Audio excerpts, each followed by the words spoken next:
गांव की उस पुरानी हवेली को लोग शापित कोठी के नाम से जानते थे। पिछले 30 सालों से वहां कोई नहीं गया था।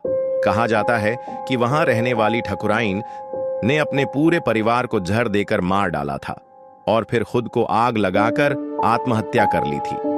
राहुल, जो एक यूट्यूबर और खोजी था, ने सोचा कि यह जगह उसके चैनल के लिए एकदम सही होगी। वह अपना कैमरा, टॉर्च और एक दोस्त के साथ रात को हवेली पहुंचा। अंदर की दीवारों पर खून जैसे धब्बे थे, फर्श छिटक रहा था और हर कमरे में एक अजीब सी सड़ांत फैली हुई थी।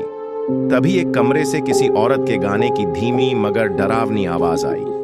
राहुल ने जैसे ही कैमरा उस कमरे की ओर घुमाया, वहां एक औरत खड़ी थी, लाल साड़ी में, खुले बालों के साथ, और उसकी आंखें जैसे उनमें जान ही ना हो। राहुल का दोस्त चीखता हुआ बाहर भाग गया, लेकिन राहुल रिकॉर्डिंग करता रहा और तभी कैमरे की स्क्रीन काली हो गई। अगली सुबह गांव में चर्चा थी कि राहुल का दोस्त खेतों में पागलों जैसी हालत में मिला है, लेकिन राहुल का कोई पता नहीं चला। कहते हैं कि उस रात से अब तक हर अमावस्या को हवेली से कैमरे की फ्लैश और किसी के चीखने की आवाज आती है।